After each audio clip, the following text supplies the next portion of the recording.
Plug yourself into the machine. Become one. Become Apple's new icon. DNA straight to the screen. Hey guys, welcome back to Floyd's Vintage Guitars. Well, today I've got in my hands a guitar that, as a collector, I'm probably only going to have a chance to own and play and enjoy something as rare as this guitar a few times in my life.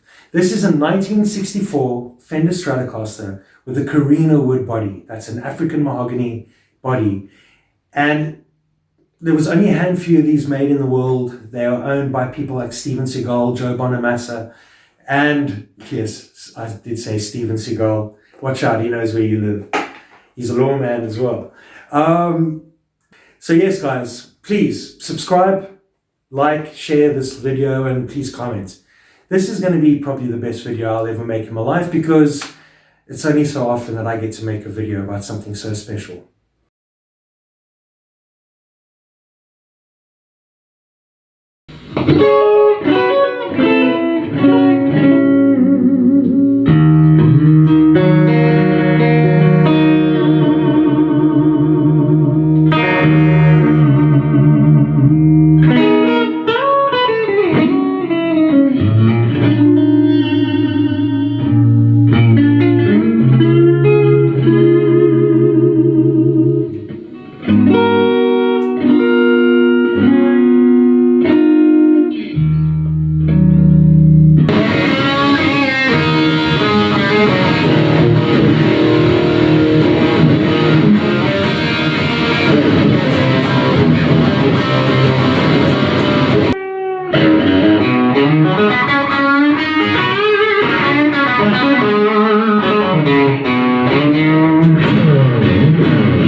Well, there you go, guys. You got to hear one of the rarest Strats in the world. And yeah, so I'm going to start at the very beginning with my story with this amazing guitar. And I'll never forget the first time I laid eyes on this guitar, and I obviously didn't know what it was, and I didn't know I would be owning it 30-something years later. But the story goes, sometime many years ago, I went to go see ZZ Top play live at the Three Arts Theatre in Cape Town. And the opening band for that show was a band called the Band of Gypsies. And what they did was They did basically Jimi Hendrix style covers and a few of their own songs, and they were great. They were the best Jimi Hendrix cover band I've ever seen. And they did the whole thing. I mean, Marshall Stacks on 11. And I'll never forget, Shem, the lead singers and guitarist, his Marshall went down after the first song. And I've been there. I really felt for the guy, you know. But they got it back. They got it running again. And off he went and played the show and did a brilliant job. And ZZ Top, of course, was absolutely amazing. And it's weird that I'm talking about ZZ Top today, because as I'm sure most of you now know, that the bass player, Dusty from ZZ Top, is now unfortunately passed. Thank you for all the great music. So back to the guitar. So this guitar was painted black with a black scratch plate. And that's the first time I laid eyes on this particular Stratocaster. Fast forward many, many, many years later, till about 4 years ago, where I was contacted by somebody who was the heir of that player band, and he had inherited all this gear. And it was bass guitars, bass amps, Marshall stacks, Marshall bass amps, you name it, Roland Space Echoes, and of course this particular Stratocaster. And I bought everything. I wanted everything. When I found out the story and I'd seen that band, I wanted the gear, and I still have most of it, to be honest with you. So in and amongst all this gear was this particular Stratocaster, and it had been painted. It had been painted black with a hand brush, basically a hand paintbrush. And when I got it, I didn't know what it was. I mean, I as a collector, I immediately noticed, obviously, the serial number, the L serial number, which dated it, the pickups, the neck date, and obviously pointed to a pre-CBS Stratocaster. But from day one, when I played this guitar, it felt different to me, and to the point where I didn't know what it was. I was on the verge of selling it because it sounded nothing like my other Stratocasters, and I've got other 60 Strats, so I had guitars to compare them to. But this particular guitar felt different, it sounded different, it sustained like no other guitar that I've ever played. And to me, it sounded more like a Gibson Les Paul than it did a vintage Strat. And to this day, I will stand by that statement.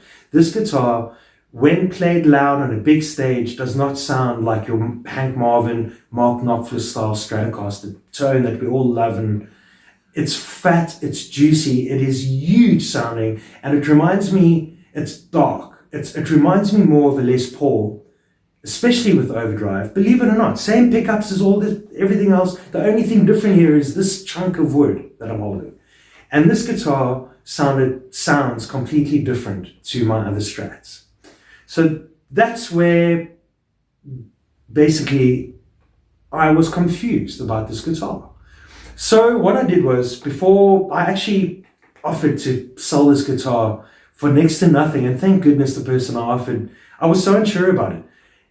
And obviously it had been refinished, so I could see some of the paint at the back was Fiesta Red.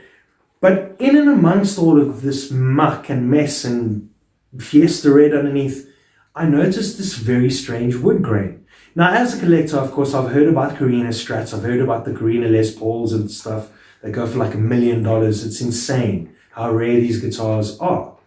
And I looked at it and I thought, maybe, just maybe, could it be a Korina Strat found in South Africa? An African mahogany found in Africa? I mean, it's just amazing if it's true, right? So I sent it to the luthier that I work with, and he took the paint off, got rid of all the black house paint or car paint that was ever on this guitar, and it was a Korina body.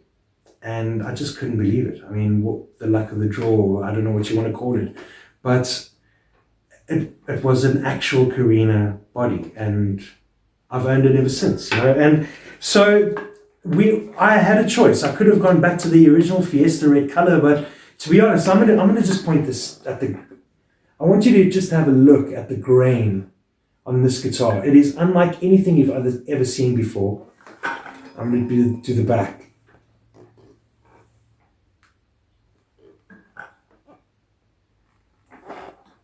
It is just insane.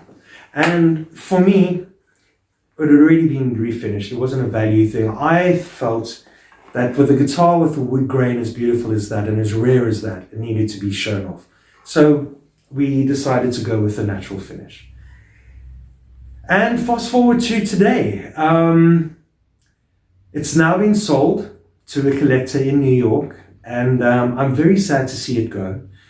But it was one of those guitars that was almost too precious to take out. And this is one of those guitars that is, it's the prize in somebody's collection. It is that rare, you know, and I'm glad it's going off to a good home.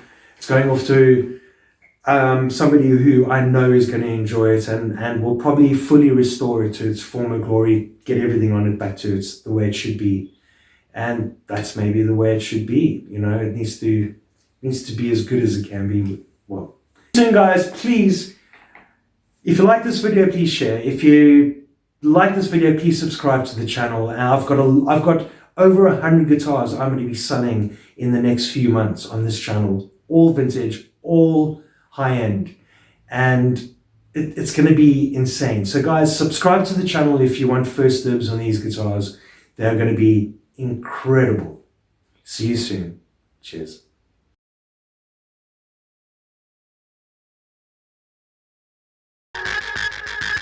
Plug yourself into the machine. Become one. Become Apple's new icon. DNA straight to the screen.